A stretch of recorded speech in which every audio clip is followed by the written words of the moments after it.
नाज़रीन अस्सलाम वालेकुम। अब से चंद घंटे पहले पाकिस्तान के वज़ीर इत्तलात जनाब फवाद चौधरी साहब ने मोहतरमा मरियम नवाज़ साहिबा जो कि वाइस प्रेसिडेंट हैं PMLN की चीदा लीडर हैं, एक्स प्राइम मिनिस्टर जनाब नवाज़ शरीफ साहब की साहिबजादी हैं, उनके ख़िलाफ़ एक इंक्वायरी ऑर्डर करने का फ़ैसला किया। वो इंक्वायरी के लिए कमेटी कायम कर दी गई है। इसका बैकग्राउंड ये है कि कल मोहतरमा मरियम नवाज़ साहिबा एक प्रेस कॉन्फ्रेंस कर रही थी दिन के 12 बजे। जब वो आई तो थी एक्स चीफ जस्टिस जनाब साकिब निसार साहब से मुतालबात करने के लिए उनकी ऑडियो लीक के हवाले से, लेकिन वहाँ उनसे एक जर्नलिस्ट ने सवाल पूछ लिया कि उनकी जो ऑडियो लीक आई थी वो क्या है। लेकिन पहले साकिब निसार साहब के हवाले से क्या उनका मुतालबा था वो भी सुन लेते हैं। मैं अदलिया से गुजारिश करती हूँ कि साकिब निसार साहब के गुनाहों का और वो लोग जो पैनामा में शामिल थे उनके गुनाहों का बोझ अदलिया ना उठाए।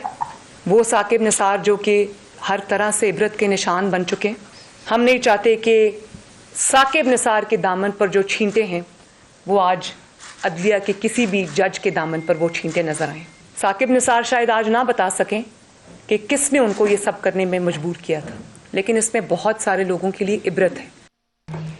लेकिन मसला उस वक्त पैदा हो गया जब एक शरारती अखबार नवीस ने उनसे पूछ लिया उनकी अपनी एक ऑडियो लीक के हवाले से। वो भी टुकड़ा सुन लेते हैं।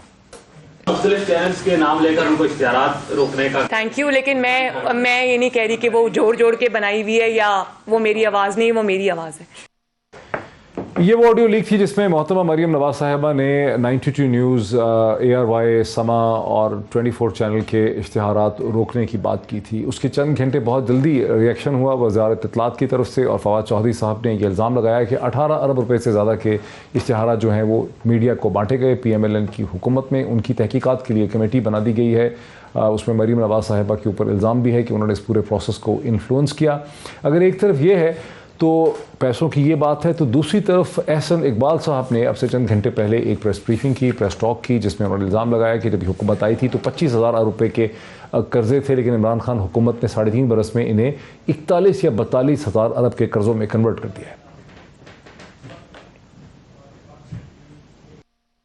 आज पाकिस्तान को कर्जिस्तान किसने बना दिया है? पाकिस्तान को डेट ट्रैप में किसने धकेल दिया है? जून 2018 में तकरीबन 25 खरब की थी। आज वो इमरान नियाजी साहब की हुकूमत में 3.25 सालों के बाद 41,500 अरब रुपए पे पहुंच चुकी है। इमरान साहब ने आते साथ ही सवाल उठाया था कि मैं हिसाब लूंगा कि मुल्क के कर्जे कहां गए हैं और एक डेट कमीशन बनाया था। आज उस डेट कमीशन की रिपोर्ट कहां है? नाज़रीन, यहीं से बात का आगाज़ करते हैं। स्टूडियो में मुझे पाकिस्तान तहरीक इंसाफ के रहनुमा जनाब सेनेटर ओन अब्बास बप्पी साहब जो हैं मुझे स्टूडियो में ज्वाइन कर रहे हैं और वो स्टैंडिंग कमेटी जो है petroleum, information broadcasting, aviation, poverty aviation, social safety और प्राइवेटाइजेशन के उन तमाम कमेटीज़ के मेंबर भी हैं। Very warm welcome to senator साहब। मेरे साथ ही PMLN के रहनुमा जनाब सेनेटर डॉक्टर अफनानुल्लाह खान मुझे स्टूडियो में ज्वाइन कर रहे हैं। सेनेटर मुशाहिदुल्लाह के साहिबजादे हैं। पाकिस्तानी पॉलिटिक्स में मैं इनको पहली बार देख रहा हूँ, लेकिन जितने एजुकेटेड हैं, डॉक्टरेट इंफॉर्मेशन टेक्नोलॉजी ऑक्सफोर्ड से और यॉर्क से, माशाल्लाह। Very warm welcome to our programme for the first time. Thank you so much. और डिस्कशन आपके आने से पहले एक्चुअली हम एक टुकड़ा सुना चुके हैं कि कैसे कल मोहतरमा मरियम नवाज साहिबा ने जब एडमिट किया उसका अपना इश्तिहारात का, तो उसके बाद इंफॉर्मेशन मिनिस्टर ने एक कमेटी उस हवाले से कायम कर दी है। वहाँ से मैं बात का आगाज़ करेंगे, लेकिन इसमें क्या वजह है कि जो अखबारात में तो मैं देख रहा हूँ ये जो टेलीविज़न की उसमें तो 9 बिलियन रखे हैं, आप 18 अरब रुपए की बात कर रहे हैं। डॉक्टर साहब, इट्स वेरी अनफॉर्चुनेट जो आज जो सारा नहीं, इस पूरे इवेंट को थोड़ा स्टडी करें ना, फिर समझ लगेगी। इवेंट ये है कि इन्होंने इनकी ऑडियो लीक हुई जिसमें इन्होंने एक्सेप्ट किया कि जी इस तरह करना है, फलाने चैनल्स को आपने अंडररेट करके पैसे नहीं देने। वो तो उनकी बड़ी ग्रेटनेस है, मान लिया, बड़ी मर्जी में आता है। कत्ल करने के बाद कि जी मैंने कत्ल किया, दैट्स परफेक्टली फाइन। फिर आज के दौर में एथिक्स के साथ जो किया जा रहा है इसको भी मौशी कत्ल ही कहते हैं। And the worst part is, अब इसमें फिगर जो दी गई वो है 15 से 18 अरब। टोटल अमाउंट 2013 से लेके 18 के दरमियान जो डिस्ट्रीब्यूट की गई मीडिया हाउसेज में वो 18 अरब की थी। जो फेडरल गवर्नमेंट में जो मीडिया सेल बना हुआ था प्राइम मिनिस्टर ऑफिस में, जिसको मरियम नवाज शरीफ साहिबा चला रही थी, उसने 9 अरब 62 करोड़ 54 लाख और 3,902 रुपए उसमें से खर्च किए। और मजे की बात यह, अगर आप ऑडियो टेप गौर से सुना तो उन्होंने कहा इस तरह करना है कि समा 92 और आपका चैनल 92, एयरवाई और 24, क्योंकि सबसे ज्यादा किसको मिले हैं पैसे? मैं आपको फिगर देता हूं, इन चारों को अंडर प्रेशर कर रहे हैं क्योंकि ये हमारे साथ पैक्ट में नहीं है, ये हमारी पॉलिसी फॉलो नहीं कर रहे। अच्छा। और बाकियों का नवाज देना है। एंड द वर्स्ट पार्ट, आप फिगर्स देखिए, 9.62 अरब की टोटल मैं थोड़ा डिफाइन कर दूं, सबसे ज्यादा पैसा किसको गया? या वफाकी हुकूमत की डिस्ट्रीब्यूशन बताने लगे हैं। वफाकी हुकूमत की तरफ से पाकिस्तान जो पीएम हाउस में जो मीडिया सेल था उसके इंस्ट्रक्शन में परवेज रशीद साहब ने जो डिस्ट्रीब्यूट की है उसकी फिगर बता रहा हूँ। सबसे ज्यादा फिगर गई है वो गई है जियो ग्रुप के पास, 3.12 अरब रुपया। 3.12 अरब रुपया। दूसरे नंबर पे एक्सप्रेस जिसको 1.70 अरब। तीसरे नंबर पे दुनिया 1.1। मैं ये नहीं कह रहा कि मैलाफाइड है, बट आप जरा डिस्ट्रीब्यूशन का थोड़ा सा ना वो मैलाफाइड ही चेक करें। अब आप चौथे नंबर पे 4 चैनल जिसका वो जिक्र कर रहे हैं उनकी जरा फिगर्स को इससे कंपेयर करना शुरू करें। सबसे नंबर पे जो टॉप बॉटम पे जो है वो 24 चैनल है जिसको 7 करोड़ 60 लाख रुपए मिले। उससे ऊपर थोड़ा जाते हैं तो आपका चैनल आज एयरवाई आता है, सॉरी, उसको 8.5 करोड़ मिले। उससे ऊपर 92 चैनल आपको 12 करोड़ मिले। और ये लास्ट करोड़ होते कितने? 100 करोड़ सर। और जियो को कितने मिले सर? 300 करोड़। 300 करोड़। और एयरवाई को कितने मिले? 12 करोड़ सर। 12 करोड़ जी। हालांकि एयरवाई और जियो तकरीबन मार्केट पोजीशन में। ये तो आप असर्टेन करें ना कि आपको उस वक्त क्या इंस्ट्रक्शन, ये तो सिर्फ फेडरल गवर्नमेंट की आप सब फॉलो कर लेते हैं। आप मरीम नवाज शरीफ की लीड फॉलो करते हैं, ये पूरे 18 अरब की डिस्ट्रीब्यूशन है, ये 8 अरब की 9.62 अरब। पंजाब की जो पंजाब गवर्नमेंट की अभी हमने कमेटी बना दी है जो पंजाब गवर्नमेंट से डाटा ले, क्योंकि वहां शहबाज शरीफ साहब की डिस्ट्रीब्यूशन हो रही थी, हमने यहां से फिगर ले लिया, हम उसकी आपको डिटेल भी प्रोवाइड करेंगे।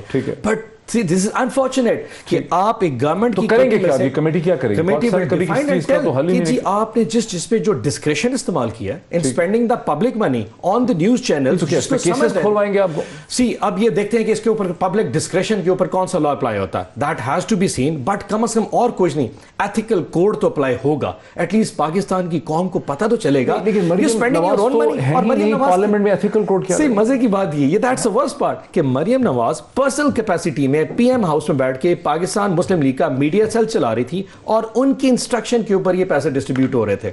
और वो उन्होंने खुद कहा कि ठीक है मेरी आवाज है, मैं मानती हूं। अब इसके ऊपर फर्दर क्या किया जाए, I think I have lost words. Doctor Afnan, इस पे आपकी पार्टी का क्या मौकफ है? ये जो सारी कमेटी कायम कर दी है, ये पैसों का हिसाब 18 अरब रुपए टोटल है, 9 अरब रुपए ये हैं, उसमें डिस्ट्रीब्यूशन आ गई है कि जियो को इतने दिए, बाकियों को कोई बैलेंस नहीं है। देखिए मैं जो है इसके अंदर कुछ बातें जो है वो उसकी वजाहत करना चाहता हूँ। मुझे उम्मीद है अभी ये भाई मेरा कहते हैं और ये भी मुझसे माफ़ी मांगेगा जो उसने बातें की हैं। मैं भी प्रूव करूंगा कि ये बात गलत है जो ये कह रहा है। अच्छा। हमारा ऑफिशियल में आपको स्टांस बता देता हूँ क्या है। ऑफिशियल स्टांस ये है कि जो ऑडियो थी वो पार्टी फंड से रिलेटेड थी, एक बात ठीक है, मगर इसने उसको सारा का सारा प्ले किया और पीटीआई सारी इस वक्त टीवी पे ये प्ले कर रही है कि वो सरकारी फंड था। ठीक है ना। अब 2 मिनट के लिए मैं इसकी बात मान लेता हूँ ऑन की कि वो सरकारी फंड था। अब सवाल ये है कि समा को 92 को और एआरवाई को ऐड नहीं मिलने चाहिए मरियम नवाज के मुताबिक। ठीक है। और जो बात इन्होंने नॉर्मली की है बाकी उन्होंने कहा कि ये बात 2014 में की गई धरनों के दरमियान। ठीक है, ठीक है ना। तो अब मुझे ये बताएं कि समा को उसके बाद 16 करोड़ रुपए के ऐड मिले। अच्छा, समा को तो उन्होंने बताया नहीं है। उसके बाद मैंने बताया उसके बाद एआरवाई को 18 करोड़। तो उसके बाद 16 करोड़ रुपए के ऐड मिले क्या कहते हैं समा को, और तकरीबन कोई 5 से 6 करोड़ रुपए के ऐड मिले एआरवाई को। 92 के मैंने एग्जैक्ट नंबर नहीं कह रहे हैं 8 करोड़ मिले। 8 करोड़ टोटल मिले ना। मैं कह रहा हूँ 2014 को रख लेना। अच्छा। 2014 को मरियम ने कहा कि इनको ऐड नहीं देने, तो 2014 तक ये जो फिगर बोले हैं सेनेटर साहब ने, ये सिर्फ 1 साल के फिगर है कि ये 5 साल? ये पूरे 5 साल 13 से 18। हाँ वही मैं कह रहा हूँ ना। लेकिन मरियम ने ये वाली बात कर दी जब कि ऐड नहीं मिलने, तो पर समा को तो ऐड नहीं मिलेंगे ना। 18 करोड़ नहीं 18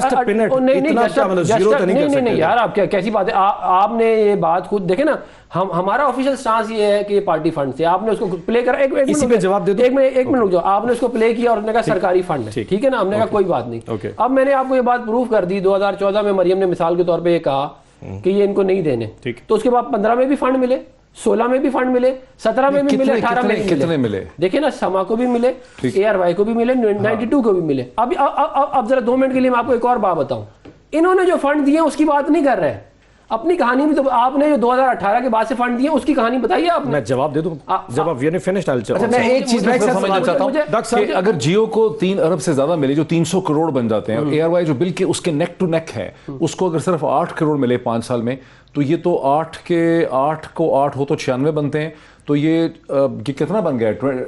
8 into 8 24 गुना, 25 गुना ज्यादा जियो को कैसे मिल सकते हैं एयरवाइज से, जबकि दोनों नेक टू नेक हैं? पहले वाली बात, पहले असर्शन को, ये आपकी बात, मैं इसका मैं जवाब दे देता हूं, मैं इसका आपका जवाब दे देता हूं। अगर इनकी फिगर्स गलत नहीं है तो नहीं, इनकी असर्शन पहले गलत हो गई है, मैं ये बात, असर्शन क्या गलत हो गई? इनकी है कि मरियम ने कहा था कि ऐड नहीं देने, फिर ऐड मिलते रहे उसके बाद, मैं ये असर्शन गलत हो गई। इसका क्या जवाब है? इसका जवाब एक पैसा भी नहीं मिलना चाहिए, जब उन्होंने मना कर दिया कि नहीं देना, तो मेरी फिगर को अच्छे खासे पैसे मिले उसके बाद। 5 साल की फिगर नंबर 1 मैंने दी है, ये 5 साल की फिगर्स है नंबर 1।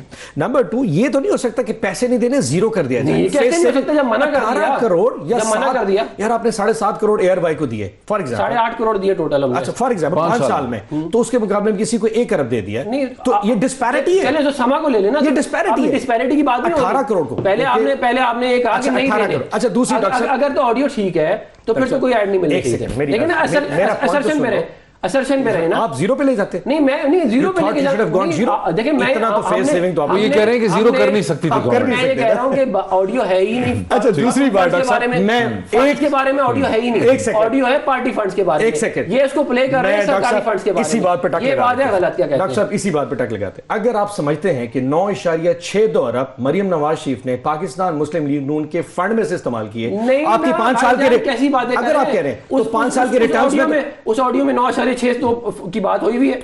उस ऑडियो में सिर्फ ये देखो, ये 9.62 अरब सरकारी फंड है। एक चीज, एक काम करते हैं, एक काम और कर लेते हैं। आप लोग अपनी रिसर्च पूरी नहीं की, आपने मेरी बात सुन ले। आपने असर्शन जो ली थी, देखें आप असर्शन पे रहे 2 मिनट के लिए। अगर असर्शन ये है कि मरियम ने कहा कि समा को 92 को और एयरवाई को ऐड नहीं देने, और वो ऐड मिलते रहे, ये बात नहीं सब ये कह रहे हैं कि एब्सोल्युटली नहीं, रुक के कम कर दिए। नहीं, कहते हैं ना कम कर देना। देखिए असर्शन पे रहे, असर्शन आप कह रहे हैं वो फिर ऑडियो ठीक ही नहीं है। मैं कह रहा हूँ ऑडियो पार्टी फंड के बारे में। अच्छा मैं एक और अर्ज कर देता हूं, अगर वो पार्टी फंड है तो 2013 से 18 में जो इन्होंने इलेक्शन कमीशन पाकिस्तान में अपने रिटर्न फाइल किए हैं, उसमें फिगर दिखा दें कि 5 साल में पाकिस्तान मुस्लिम लीग नून में मीडिया हाउसेस को कितने पैसे दिए, पता चल जाएगा। वो किए आपने डिक्लेयर, ये तो 9.62 बिलियन, ये सरकारी, हाँ सरकार, अब ये सरकार है, ये सरकार है, सरकार ही है। मतलब ये सरकारी फंड है भाई। फवाद चौधरी ने इशू किया है नेशनल असेंबली के फ्लोर, तो सरकारी है ना। हाँ, तो मैं यही तो कह रहा हूँ कि हम तो अब आपका एतराज डिस्ट्रीब्यूशन पे है। नहीं, हमें एतराज ये है, आप बात समझने की कोशिश करें। हमने ये कहा कि पार्टी फंड जो है ना, उसके मुतालिक मरियम ने ये बात की कि समा को 92 को और एयरवाई को नहीं देना। ये है हमारा ऑफिशियल साथ। अभी 2 मिनट, ये 2014 की।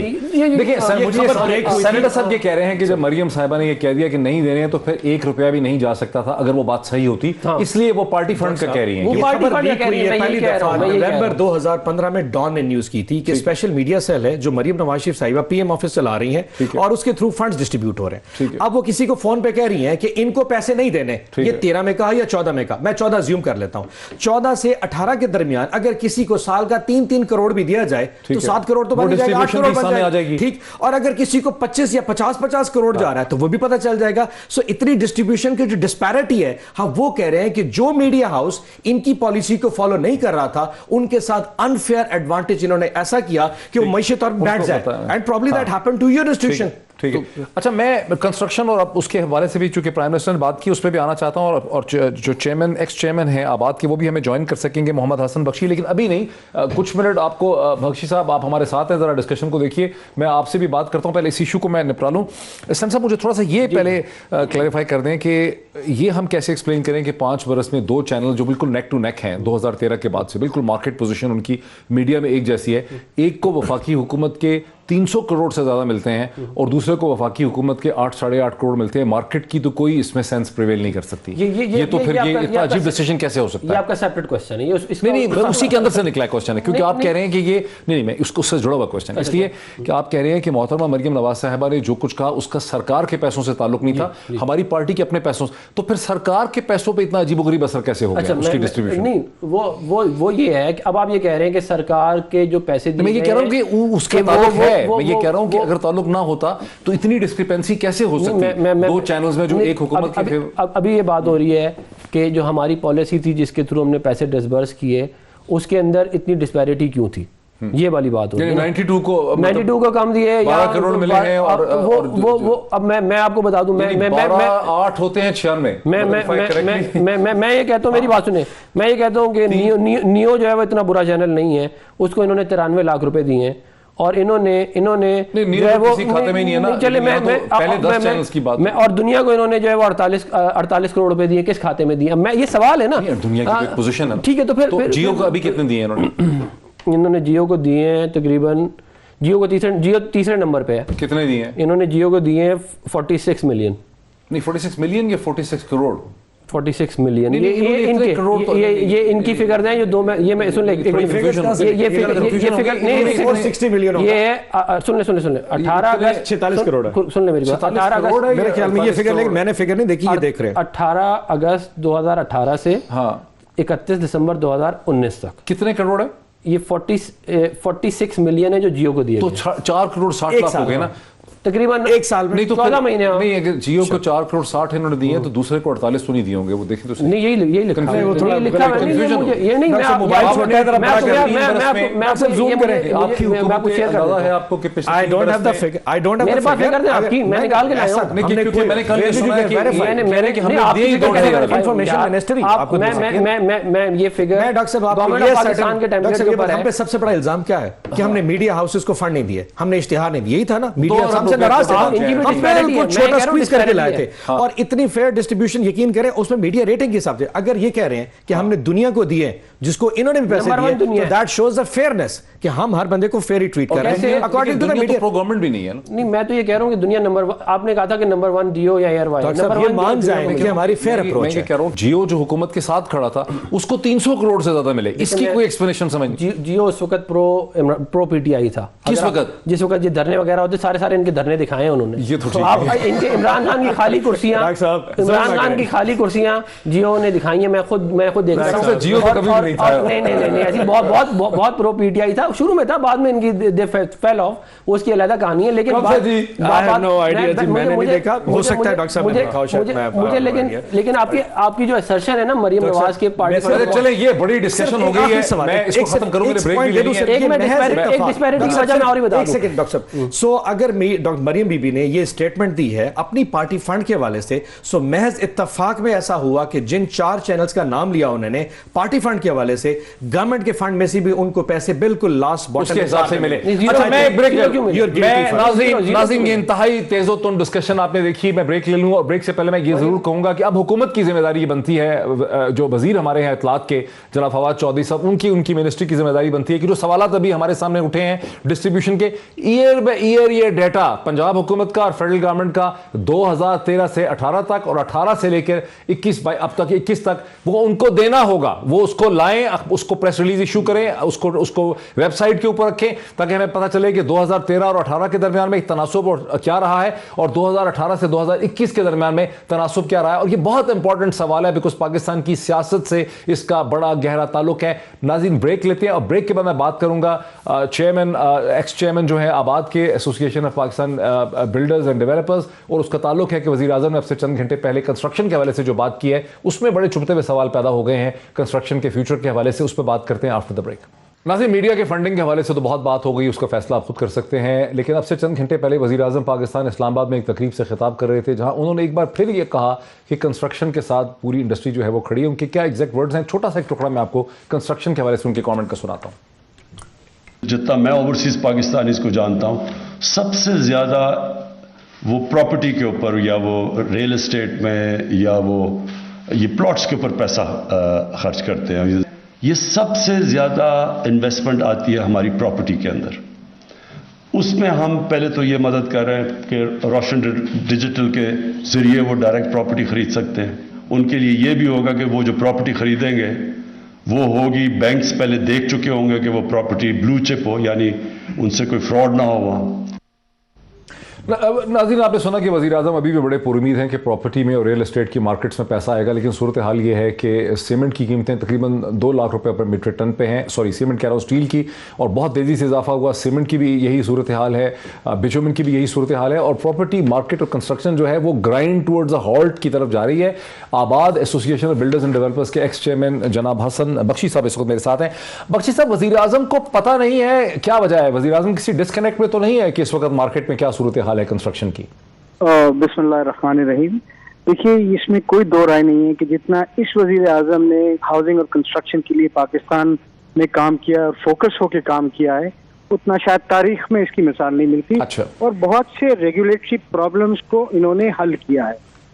हाउएवर, आज पोजीशन ये है कि पिछले 1.5 साल में सरिये की कीमत, और 1.5 साल पहले शायद 90-95 हज़ार रुपये थी, आज 1,95,000 रुपये है। सीमेंट की कीमत 500 रुपये पर बैग थी, आज 750 रुपये बैग है। तो और इस तरह एल्युमिनियम, वायर, हर चीज का इतना इजाफा हो गया है कि जो प्रोजेक्ट्स बन भी रहे थे और जो 5 से 6,000 7,000 रुपये पर स्क्वायर फुट बिकते थे दरमियाने तबके के लोगों के, एक आम आदमी के लिए, वो एक स्टैंड स्टिल की पोजीशन में आ गए हैं। क्योंकि मैं अगर प्रोजेक्ट प्लान करता हूँ तो मैं ये 4 साल का इन्फ्लेशन एवरेज 8-10% फोर्सी करता हूँ और उसको ऐड करता हूँ। बट अगर ये 60% एक साल में बढ़ जाएगा तो यकीनन ये प्रोजेक्ट नहीं मुकम्मल हो सकेंगे। इसके साथ साथ एक और बड़ी मैं आपको चीज की तरफ तवज्जो दिलाना चाहूँ। देखिए, जिस तरह हमारे यहाँ सर्जिकल आइटम की मेन इंडस्ट्री है सियालकोट, टेक्सटाइल की फैसलाबाद, और वर्टिकल कंस्ट्रक्शन की जो इंडस्ट्री है वो कराची। ठीक है। कराची में इस वक्त इतना स्टैंड स्टिल जमूद आ गया है। एक तो पिछले 1.5 साल से जो यहाँ प्रोविंशियल हुकूमत अप्रूवल नहीं दे रही है, और उसके बाद देखिए जो अप्रूवल देते हैं, एनओसी लेते हैं, 2-2 साल लगते हैं, उसके बाद कोर्ट्स उन एनओसी या उन अप्रूवल को ऑनर नहीं कर रहा है।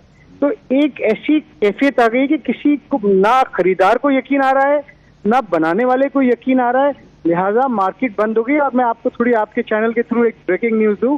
कल से आबाद ने, अभी यहाँ मैं था मीटिंग में, तय ये किया है कि हम स्ट्राइक पे जा रहे हैं। अच्छा। क्योंकि इस तरह हम कारोबार कर ही नहीं सकते ना। देखिए, हम एक कारोबार, लेकिन आप तो वजीर आजम की जो हाउसिंग प्रोग्राम है, नया पाकिस्तान हाउसिंग डेवलपमेंट अथॉरिटी के पार्टनर हैं, जहां पर low cost low income housing जो है वो कंस्ट्रक्ट होनी थी, 50 लाख घरों की बात की गई थी। तो ये जो सारा कुछ आप सूरत हाल मार्केट की बता रहे हैं, उससे फिर ये जो प्राइम मिनिस्टर हाउसिंग प्रोग्राम है, ये कैसे मुतासर होगा, उसका क्या होगा?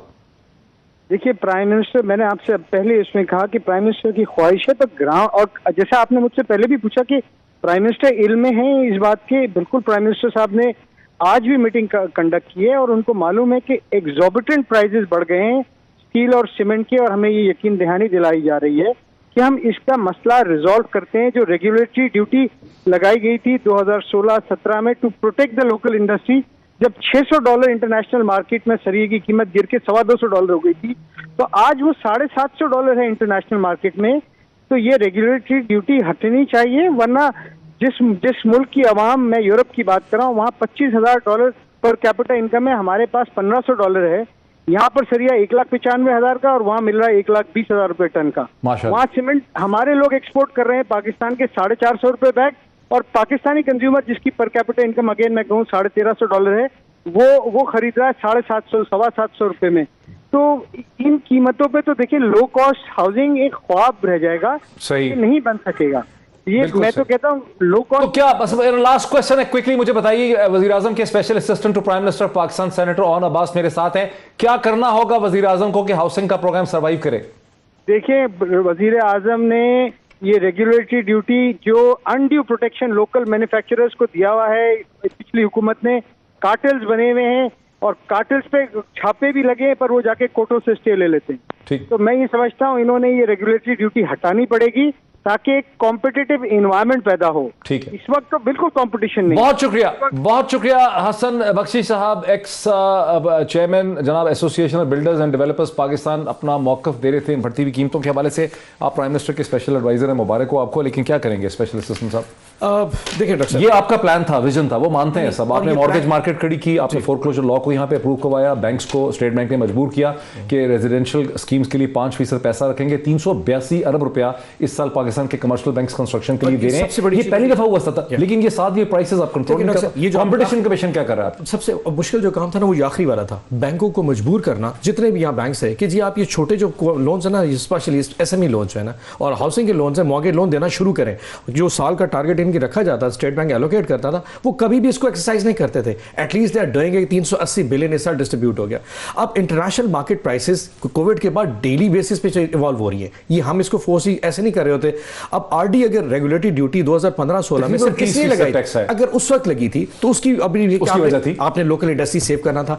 इस वक्त लोकल इंडस्ट्री एक जगह है सेव करना, दूसरा है कि कंस्ट्रक्शन इंडस्ट्री को बचाना। इंडस्ट्री को क्या सेव करना है आपने जब 750 रुपए के मीट्रिक टन अभी भी इश्यूज हैं। बख्शी साहब ने जो प्राइसेस किए वो इतनी एक्यूरेट नहीं है वैसे, अभी भी $700 से तो ज्यादा है पर metric. But by all means आप रेगुलेटरी ड्यूटी खत्म करें, आपकी लोकल इंडस्ट्री फिर बैठ जाएगी और फिर अनएम्प्लॉयमेंट का एक अलग इशू खड़ा हो जाएगा। स्टील आपने सस्ता करेंगे तो कंस्ट्रक्शन होगी। इशू यही है कि फिर आपकी लोकल इंडस्ट्री सर्वाइव नहीं करेगी, वो तो कहेंगे हम बंद करके बैठ के स्टील वाले के, अब सीमेंट इंडस्ट्री भी करेंगे, सो इंपोर्ट कर लेते हैं, यहाँ इंडस्ट्री लोकल बंद हो जाएगी। आपका क्या मौक़िफ़ है? आपने सारी डिबेट सुन ली, इसमें क्या मौक़िफ़ है आपका? देखिए मेरा ये ख्याल है कि लोकल इंडस्ट्री को प्रोटेक्ट करना चाहिए। लोकल इंडस्ट्री को अभी भी प्रोटेक्ट करेंगे स्टील की? उसकी वजह ये है कि अगर आप लोकल इंडस्ट्री को प्रोटेक्ट नहीं करेंगे, आपको इंपोर्ट करना पड़ेगा। पहली फॉरेन एक्सचेंज रिजर्व आपके पास है नहीं, IMF के बाद आप हर चौथे दिन भागे भागे जा रहे होते हैं। आप अगर आपको सस्ता सरिया चाहिए तो उसका बड़ा सिंपल तरीका है, आपको उसको माइन भी करना पड़ेगा। और ये जो एक हमारी एक ऑयल एंड गैस वाली कंपनी है कराची बेस्ड, वो कर रही है क्वेटा में। लेकिन एक आम तासुर ये है कि कार्टेलाइजेशन है, बड़ी कार्टेलाइजेशन तो है। देखिए स्टील में भी और सीमेंट में मैं तो इन प्रिंसिपल बात कर रहा हूँ, मैं ये नहीं कह रहा कार्टेलाइजेशन को आप खत्म करें, प्राइस को आप रेगुलेट करें, जो भी गवर्नमेंट का काम है उन्हें करना चाहिए। लेकिन मैं कभी भी लोकल इंडस्ट्री को ये कि उनको बंद कर दें या उनको उसका नुकसान है। ये वैसे बड़ी अजीब चीज है कि दो चीजों पे आप इकट्ठे हो गए, हुकूमत और ऑपोजिशन की। लोकल स्टील इंडस्ट्री को मैं कभी भी नहीं, मैं तो आप रेगुलेटरी खत्म करेंगे, आपकी लोकल इंडस्ट्री में एम्प्लॉयमेंट है। आप मुसलसल कह रहे हैं कि 40 इंडस्ट्रीज हार्ड चॉइस डॉक्टर साहब, आपने इस इंडस्ट्री को बचाना है। 40,000 दफा वज़ीर आज़म ने कहा है कि कंस्ट्रक्शन के साथ 40 इंडस्ट्रीज एलाइड हैं। सी समहाउ इट विल वर्क। देखिए मैं एक बात ऐड कर दूं, देखिए रुपए की डिवैल्यूएशन एक्चुअल प्रॉब्लम है, उसको पकड़ना जो है वो सबसे ज़्यादा इंपॉर्टेंट है। अगर आपका रुपया 130-135 रुपए का होता तो ये आज हम लोग वाली बात ही नहीं कर रहे होते। ये इसका तरीका बेसिकली ये है कि आप अपने रिजर्व्स को देखें। सारी दुनिया में फेडरल रिजर्व अपना फेडरल बैंक्स अपनी करेंसी को एक जगह के ऊपर रखते हैं। 3.6 सर ने रखा होता नहीं, मेरी गुजारिश आपके रिजर्व्स कितने बच गए थे? 6 अरब डॉलर के रिजर्व्स बच गए थे। आज 20 अरब डॉलर के रिजर्व कैसे लेके बैठे? हम 10 अरब डॉलर फेंक के रिजर्व्स खत्म कर देते। एक सेकंड मेरी बात सुन लो। 3.65 के ऊपर जो ये UAE वाला दिरहम है, ये पिछले 30 साल से 3.67 के ऊपर पिछले 30 साल से उन्होंने रोका हुआ है। ठीक है ना? आपने कैसे रोका हुआ है? नहीं, वो तो यही करते हैं ना। देखें ये कोई गलत काम नहीं है। नहीं, मैं कौन सा कह रहा हूँ गलत है? नहीं, ये कोई गलत काम नहीं है। आपने रोका हुआ कैसे? रोका हुआ इसी तरह ना कि आप जो है डॉलर मार्केट के अंदर डालते हो, उससे जो है वो डिमांड सप्लाई उनके पास तो तेल के पैसे हैं। नहीं, उनके पास तो चले दुबई वालों के चले, दुबई के पास नहीं, अबू धाबी के पास है। लेकिन चले मैं आपको और बहुत सारे जो है वो और बहुत सारे ऐसे मुल्क हैं जो मैनिपुलेट, आप मलेशिया को ले लें, आप टर्की को, आप जिस मर्जी दुनिया के मुल्क को ले लें, सेंट्रल बैंक मैनिपुलेट करते हैं, अपने इंटरेस्ट में करता है। मैं ये नहीं कह रहा कि आप अमेरिका के इंटरेस्ट में करें। आप ये तो आप कहें अगर आपने डीरेगुलेट कर दिया, 500 रुपए का डॉलर हो जाएगा, लोग भूखे मर जाएंगे इस मुल्क के अंदर। मैं ये कह रहा हूं स्टेट बैंक इंटरवेंशन कैसे करता है? अपने रिजर्व्स में से पैसे उठा के मार्केट में सप्लाई शुरू कर देता है और उसके बाद के मार्केट में जब आप लोग अभी भी जैसे सप्लाई अभी भी हो रही है। 1.5 अरब डॉलर पिछले 6 महीने में 1.5 अरब डॉलर। लेकिन टोटल आप 6 अरब डॉलर खर्च किया, एक मार्केट में फ्लोट किया, उसके 1 या 1.5 रुपए का सारा फर्क है। मार्केट जब फ्लोटिंग मैकेनिज्म होता है, वो इतनी बड़ी इंटरवेंशन से 1.5 अरब से कुछ नहीं। और 6 अरब डॉलर तुम लोगों ने, मुझे बात तो चलो आप पता क्या, इन्होंने इतना मार्केट में पैसा फेंका। जब 18 में ये हुकूमत छोड़ के गए थे, हमारे टोटल रिजर्व 6.2 अरब डॉलर थे। Everything volt. और हो या था कि अगली जो 18 बिलियन थे यार, गलत बात ना करो। इसी बात में 18 बिलियन थे foreign exchange total billion dollars on. मैं आपको 18 बिलियन तो नहीं थे, 18 बिलियन टोटल फॉरेक्स रिजर्व थे 2018 के जून में 6.2 बिलियन डॉलर्स के टोटल रिजर्व थे। और इन्होंने प्लान ये किया था कि इसके बाद जितनी इंपोर्ट होगी, खासतौर पे ऑयल की इंपोर्ट्स, नेक्स्ट आने वाली गवर्नमेंट जो उसके पास पैसे ही कोई नहीं होंगे। We are about to default. Doctor साहब यकीन करें, अक्टूबर नवंबर में अगर असद उमर साहब और प्राइम मिनिस्टर ये फैसला ना करते कि हम चाइना और सऊदी अरब के पास जाते, we had defaulted because that was their plan. Dirty plan at that time कि कुछ रिजर्व ही ना छोड़ के। आज आप 20 अरब डॉलर लेके बैठे हैं, अभी इनके चक्कर में 135 में 10 अरब मार्केट में फेंक देते हैं कि डॉलर नीचे आ जाए, हम पेमेंट्स कहां से अच्छा करेंगे? ये बताएं मुझे कि आपको अब IMF से डील हो गई है कि 1 अरब डॉलर Settle हो आपको मिलने वाला है, सेटलमेंट हो गई है, उसके बावजूद डॉलर ऊपर क्यों जा रहा है? अक्सर ये जो IMF के पैसे हैं ना, इससे ये नहीं, इससे एक्सपेक्टेशंस जो है ना वो कंट्रोल होती हैं, मार्केट की जो स्टडीनेस है ना, डॉलर को नीचे आना चाहिए। लेकिन आप इतने फ्यूचर आप सौदे हो चुके हैं हमारी मार्केट में, कोई अनफॉर्चुनेटली इतने बड़े बड़े लोग फोर्सी करके बैठे थे, 6 महीने में फॉरवर्ड डील्स हैं पड़ी, वो उन्होंने उस 175-74 के ऊपर मार्केट को प्लान किया हुआ है। अब इस कार्टेल को ब्रेक करना, that's a tough game again कि 6 महीने पे आपकी मनी मार्केट्स उन्होंने 174 पे प्लान करके रखी हुई है। आप जितना भी प्लान, आप उनको पता, आपका क्या प्लान है जी डॉलर को नीचे लाने के लिए, क्या करना चाहिए? ये जरा वेरीफाई कर दें, 20 बिलियन के तकरीबन 20 बिलियन के रिजर्व नहीं, 2018 में। नहीं यार मैं ट्रेड ये पढ़ लें आप, पढ़ लें। नहीं यार देखो गलत बात ना करो, टीवी पे बैठे गलत बात ना करो। मैं अभी तुम्हें दिखा दूंगा 18 बिलियन मैंने बोले, एक 18 तुम अभी पता क्या कहोगे, तुम कहोगे नहीं मेरा मतलब ये नहीं था, मेरा मतलब वो था। ब्रेक के बाद टोटल फॉरेक्स रिजर्व्स 18 बिलियन के थे पाकिस्तान के, जब हमने गवर्नमेंट 6.2 इसमें टोटल से आपका मतलब है जो प्राइवेट बैंक्स के पास थे और जो गवर्नमेंट के पास? 6.2 बिलियन, 6.2 अरब ब्रेक के बाद के पास थे। टोटल रिजर्व गवर्नमेंट के टोटल रिजर्व मिला के 6.2 अरब। और मैं आपको एक और मजे की बात बताऊं, एक और मैं आपको मजे की बात, आप जरा ग्राफ चेक करें, हमने 2017 में 24 बिलियन के ऊपर लेके गए फॉरेन एक्सचेंज रिजर्व, जब हमने करेंसी को भी कंट्रोल किया हुआ था, फॉरेन एक्सचेंज रिजर्व को भी ऊपर लेके गए। ये बात जो है ये हिस्ट्री, ये मैं गलत बात नहीं कर रही, आप चेक कर सकते हैं, कहते हैं किसी थर्ड पार्टी से बात ये है, टोटल रिजर्व 24 बिलियन, 24 बिलियन हमने रिजर्व किए थे कि नहीं किए थे? I have no idea, but that effort जब हमने हुकूमत संभाली थी हमारे पास 6.2 अरब डॉलर थे। जब नई बात की, क्योंकि अभी तक तो यही था कि खजाना 18 बिलियन नहीं, वो तो ये लोग बोलते यही है। और इस बेचारे को मालूम नहीं है, एक्चुअली मालूम नहीं है। मैं अभी मोबाइल उठा के आता हूं, मैंने ग्राफ दिखाया, ट्रेड इकोनॉमिक्स का ग्राफ दिखा रहा हूं, और मैं तो बस नहीं, मैं तो तुम्हें थर्ड पार्टी का दिखा रहा हूं, देखो तुम्हें मानना पड़ेगा यार, ये ट्रेड इकोनॉमिक्स की वेबसाइट है, ट्रेड इकोनॉमिक्स की। डॉक्टर साहब मैं अभी ना अभी स्टेट बैंक से आपको मंगा के फिगर देता हूं। स्टेट बैंक से निकालते हैं। नाज़रीन एक ब्रेक लेते हैं, ब्रेक के बाद हम ये भी देखते हैं कि कैसे एक तो स्टेट बैंक से फिगर मंगवाएंगे सेनेटर साहब, और उसके अलावा हुकूमत ने किस तरह से एनर्जी के जो नए टैरिफ हैं, जो पहले हुकूमत ने एक रीजनल कंपेटिटिव एनर्जी टैरिफ जो था वो दिया था एक्सपोर्ट्स को बढ़ाने के लिए, आज वज़ीर आज़म फिर एक्सपोर्ट्स की बात कर रहे थे, लेकिन हकीकत ये है कि जो रीजनल कंपेटिटिव एनर्जी टैरिफ दिया था उसको हुकूमत ने बिजली में भी वापस ले लिया और गैस में भी वापस ले लिया। अब दुहाई यही है एक्सपोर्टर की कि वो एक्सपोर्ट में कम्पीट नहीं कर सकेंगे हिंदुस्तान, बांग्लादेश और वियतनाम से। इस पर भी बात करते हैं एक ब्रेक के बाद। नाज़रीन वेलकम बैक। वक्फे से पहले जैसा कि आपने देखा कि बहुत ही तेज़ोतुंद बहस छिड़ गई इस हवाले से PTI और PMLN के दरमियान की जब तहरीक इंसाफ की हुकूमत आई थी 20 अगस्त 2018 को, उस वक्त पाकिस्तान के फॉरेन एक्सचेंज रिजर्व टोटल कितने थे, और इस पर खासा तजाद है बिकॉज हुकूमत का तो ख्याल है कि 10 बिलियन से कम थे, जबकि PMLN का ख्याल है कि 18 बिलियन थे। तो मैं इस वक्त मैंने डॉक्टर अशफाक हसन साहब को मैंने रिक्वेस्ट की है कि हमें ज्वाइन करें फ़ोन लाइन के ऊपर। पाकिस्तान के मशहूर माहिर इक़्तिसादियात हैं और डीन हैं national university of science and technology के। डॉक्टर साहब अस्सलाम वालेकुम। जी वालेकुम सलाम। डॉक्टर साहब अंदाज़न कितने थे पाकिस्तान के स्टेट बैंक के पास रिजर्व्स जब तहरीक इंसाफ की हुकूमत अगस्त 2018 में ताकत में आई, पावर में आई? 9 बिलियन के करीब था, 9 बिलियन था।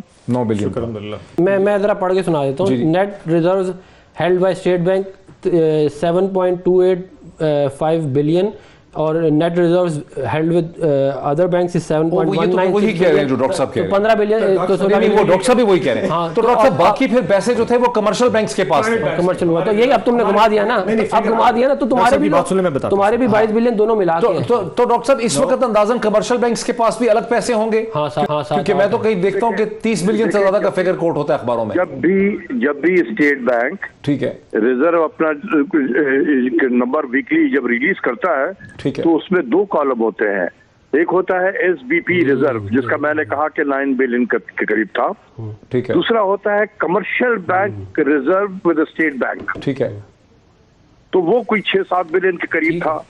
तो आप ऐड कर दे 14-15 बिलियन के करीब था उस वक्त रिजर्व। अब अगर 18-19 बिलियन स्टेट बैंक के पास है और शायद 10 अरब उनके पास है कमर्शियल बैंक के पास? नहीं 10 नहीं है, 10 नहीं है, 10 कभी भी नहीं रहा है कमर्शियल बैंक का। ये अभी भी वो 6-7 बिलियन के करीब होगा। और अभी 16 तो 26 बिलियन के फिर करीब फिगर जो कोट होता है। 22 बिलियन है। अच्छा डॉक्टर साहब एक लास्ट क्वेश्चन है, इसकी एक थोड़ा सा ये बता दें, हमारे ज़हनों में कंफ्यूजन है कि जब अगर 26 बिलियन 25-26 बिलियन का हमारे पास रिजर्व है तो फिर डॉलर हमारा मसल से ऊपर की तरफ क्यों छलांग लगाता है रुपी डॉलर पैरिटी में? इसकी क्या कोई मार्केट मैकेनिज्म नहीं है, ये प्रायर एक्शन है IMF के, 10 मरतबा बता चुका हूँ।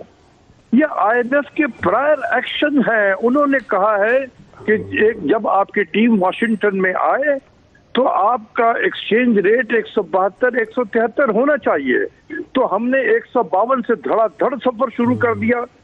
जब नीचे जा रहा था एक्सचेंज रेट तो हमने कभी अफगानिस्तान का नाम ले लिया, कभी कहा कि जी इंपोर्ट भी बढ़ रहा है उसकी वजह से हो गया। ये सब बकवास बातें थी। ये IMF का प्रायर एक्शन है। अच्छा डॉक्टर साहब, तो कोई मार्केट मैकेनिज्म नहीं। IMF के इन डिमांड्स की कोई प्रैक्टिकल इकोनॉमिक लॉजिक है? वजह क्या है? IMF क्यों चाहता है कि हमारी करेंसी इतनी डिवैल्यू हो जाए? ये जो आपके मेहमान बैठे हुए इनमें से किसी ने IMF के साथ डील नहीं किया। मैंने 11 साल डील किया है। इन नंबरों के पीछे कोई इकोनॉमिक्स नहीं होती है। मैंने आपके प्रोग्राम में भी एक मरतबा इसको बताने की कोशिश की थी। ये कुछ नहीं होता है, ये बार्गेन होता है। आप कितने तगड़े हैं, कितने उनको कन्विंस कर सकते हैं, ये मैंने किया है। जब 2008 में हम दोबारा जहाँ जा रहे थे IMF में, तो IMF के मिशन आने लगा जब जरदारी साहब की हुकूमत आ गई थी। तो उस वक्त एक्सचेंज रेट हमारा 62 पे था। तो IMF का आए लोग उस वक्त मिनिस्ट्री फाइनेंस में था। तो मुझसे जब बातें हो रही थी तो उन्होंने कहा कि नहीं इसको आप 85 पे ले जाएं। तो मैंने पूछा कि how did you arrive at 85? कहता कि well this is the number. मैंने कहा why this is the number? I think that this will be 65 66 okay. No doctor Khan, okay 80 come to the 80। ये जैसे मोल मलाजी होता, हम कारपेट जब खरीदते हैं वो 10,000 से शुरू करता है और 3-4 हजार में दे देता है। तो ये किसी की मोल मलाई होती है। इसी तरीके से इंटरेस्ट रेट का जिक्र किया कि इसको ले जाओ 14% पे। मैंने कहा how did you arrive at this number? कहता टेक इट और लीव इट। अच्छा, तो डॉक्टर साहब लेकिन पूछा करें, ये तो चले उनकी बदमाशी है, मान लिया, लेकिन उनकी लॉजिक क्या है, उनकी तुक क्या है? यानी वो क्यों चाहते हैं कि हमारी करेंसी को इतना कमजोर कर दिया जाए? इसमें क्या विजडम है? इसका कोई नहीं है। इसका सिर्फ यह है वॉशिंगटन कंसेंसस। आप देखें कि जो मुल्क गया है IMF में, I can start giving you the name. Ukraine को ले लें, लैटिन अमेरिका में अर्जेंटीना को ले लें, ब्राजील को ले लें, चिली को ले लें, इजिप्ट को ले लें। जो एक मरतबा गया है वो कभी निकलता नहीं है वहां से। उसको जख्म में उसको जिसके 2 आउटकम होते हैं। तो फिर ये 2018 में क्यों कहते थे कि IMF के पास चले जाए? ये तो कोशिश की इन्होंने कि ना जाए। असद उमर तो नहीं जाना चाहते। कोशिश नहीं थी, कोई कोशिश नहीं कर रहा था सवाए मेरे किसी ने कोशिश नहीं की है। सब फेवर में थे कि जाएंगे। I was the only person saying कि प्राइम मिनिस्टर साहब बहुत नुकसान होगा अगर आप जाएंगे। आपको अंदाजा नहीं है। This is you are going to the IMF in a changing geo strategic environment. ये IMF ब्रूटल IMF होगा। ठीक हो गया कि मेरी बात नहीं सुनी उन्होंने किसी ने, और उसको भुगत रहे हैं। बहुत शुक्रिया डॉक्टर अशफाक, बहुत शुक्रिया। मेरे पास बात है डॉक्टर अशफाक साहब, बहुत शुक्रिया। नस्क के डीन पाकिस्तान के मुमताज इकोनॉमिस्ट हमें कमेंट कर रहे थे कि कैसे IMF जो है आर्बिट्री तौर पर इसको डिसाइड करता। सवाल ये कि आपकी हुकूमत फिर IMF के पास क्यों गई अपनी हत्या करने के लिए? आखिरी लास्ट मिनट बिफोर मैंने ये कहा था कि जब हमारी हुकूमत आई थी हमारे पास पेमेंट करने के पैसे नहीं थे। अब यकीनन ये वो पैसे होंगे जो स्टेट बैंक के रिजर्व्स हैं। मैंने आपको $7 अरब का $7.6 billion to be very precise 6 billion total reserves थे। अभी साबित हो गया कि 16 बिलियन थे। Forex reserves with State Bank data was reported at 7.6 billion. अभी जो तुम लोग बोल रहे हो, अभी जो तुम अपने बताते हो वो कमर्शियल के साथ बताते हो। तो सुनो, या तो फिर अपने भी ना बताया करो, तो फिर अपने कमर्शियल निकाल के बताया करो कि स्टेट बैंक अपने बताते हो कमर्शियल के साथ। एक सेकंड, दूसरों के कहते हो कमर्शियल निकाल के। नहीं यार, एक पैमाना होना चाहिए ना। अगर तुम्हारे 26 ये बताएं तो हमारे 7.6 अरब डॉलर के टोटल रिजर्व स्टेट बैंक वो जो 9 बिलियन का है ना डॉक्टर अशफाक ने, वो एवरेज दी हुई है स्टेट बैंक ने। मैंने आपको टोटल आपको भेजा है कि अभी भी कितने हैं और उस वक्त भी कितने थे। उसके अंदर नहीं, अगर कोई मैं ना मानूंगा कोई इलाज नहीं है। अच्छा, कोई इलाज मैं ना मानूंगा कोई इलाज नहीं। तुमने 16 बिलियन नहीं थे। 16 बिलियन अगर तुमने नहीं मानना, तुमने कहा था कुछ नहीं था। अभी मैंने तुम्हें साबित किया कि 16 बिलियन था जब तुम्हें मिला, और हमारे दौर में 2017 में फॉरेन एक्सचेंज 24 बिलियन पे गए हैं, 24 बिलियन के ऊपर भी गए हैं। ये भी ध्यान में रखो, कमर्शियल बैंक से मिला के तो आज हमारे 28 अरब डॉलर पे तो हम भी खड़े होंगे। हाँ तो ठीक है, देखो मैं $84 का हमारा तेल हो चुका है। स्टेट बैंक बोल रहा है, स्टेट बैंक बोल रहा है कि 22 बिलियन है। स्टेट बैंक बोल रहा है 22 बिलियन है तुम्हारे पास फॉरेन एक्सचेंज। स्टेट बैंक की वेबसाइट कह रही है। IMF किसी को शौक नहीं है। 22 दफा डॉक्टर साहब थोड़े गुस्से में ज्यादा थे। हम 22 दफा IMF में जा रहे हैं, जी, बिकॉज सही है। हमारे पास पेमेंट्स नहीं होती ना, हमने बाहर जो पेमेंट्स करनी है we need to have reserve from it. IMF के पास जाते हैं और पैसे लेके आते हैं ताकि फॉरेन पेमेंट्स हो जाए। अब इस साल की खासतौर पर बजट की प्लानिंग कोविड की वजह से $40 से $44 पर बैरल पे थी, अब वो $84 है। इस साल तेल के जो टोटल इंपोर्ट्स हो रही है वो 80% राइज करेंगे, not because of the volumes but because of the price. $70 पर बैरल कैसे करेंगे? जब हमने हुकूमत छोड़ी तो $70 पर बैरल था।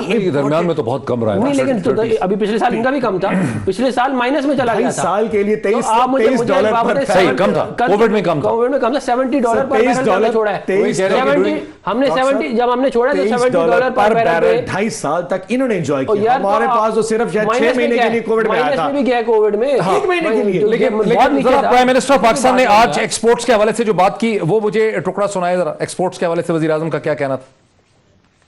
सबसे बड़ा पाकिस्तान का क्या मसला है, क्योंकि हमने कभी अपनी एक्सपोर्ट्स के ऊपर तवज्जो ही नहीं दी। जो 60s में पाकिस्तान एक्सपोर्ट कर रहा था उस वक्त हांगकांग के बराबर थी।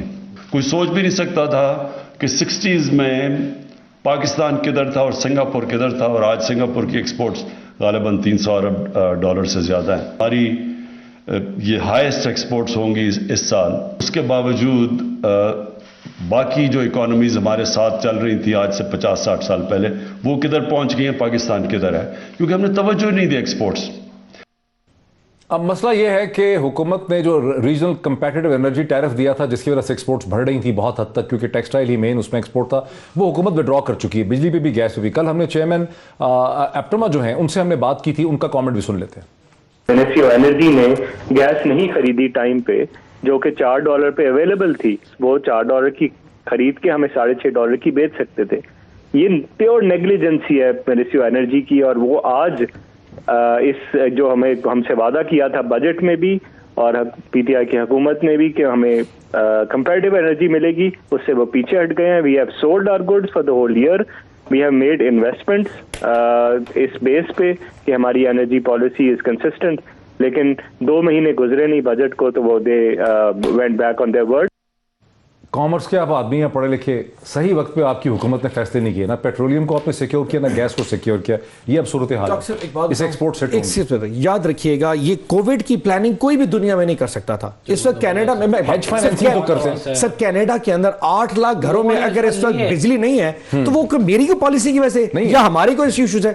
दुनिया पूरी दुनिया डिस्टर्ब है। आपको पता है चाइना के अंदर उन्होंने जो इंडस्ट्रीज चल रही थी, जो इंडस्ट्रीज फर्नेस ऑयल से चलती है उन्होंने उसको बंद करना शुरू कर दिया। हमें मुल्क मिला, वॉर ऑन टेरर चल रही थी, मुल्क में बिजली नहीं थी। वॉर ऑन टेरर दुनिया जब पीपल पार्टी को हुकूमत मिली 2010 में, पाकिस्तान की तारीख का सबसे बड़ा फ्लड आया। मुझसे किसी ने पूछा कि जी आप ये बताएं, आपने जो कोविड साल आया है आपने इसकी इतनी तैयारी नहीं की थी। मैं कह जी हमें 2018 के मैनिफेस्टो में लिखा भूल गए कि दुनिया में पेंडेमिक आने के बाद तो कुछ कर लेते ना। आज आपको पता है स्पॉट प्राइसिंग के ऊपर $2, $3 पर MMBTU मिल रही थी आपकी, क्या कहते हैं, लास्ट ईयर LNG। अब ये $28 के ऊपर भी नहीं मिलता इनको कोई। अगर प्लानिंग होती तो उसको ले, प्लानिंग में कमजोरी रही है। वक्त हमारा बिल्कुल खत्म हो गया। आपने सारी डिस्कशन हमारी देखी। बेतहाशा हुकूमत के सामने चैलेंजेस हैं, उस हवाले से आपने तहरीक इंसाफ और PMLN के दरमियान ये मुकालमा देखा। हमें ज्वाइन किया इसी में जनाब मोहम्मद हसन बख्शी साहब का भी बहुत शुक्रिया। आबाद के एक्स चेयरमैन हमारे साथ थे। इसी तरह से डॉक्टर अशफाक हसन ने हमें ज्वाइन किया। सेनेटर ओन अब्बास का, सेनेटर डॉक्टर अफरान का बहुत शुक्रिया। नाज़रीन, आदित्य नहीं, फिर आपसे मुलाकात होती है। बहुत शुक्रिया।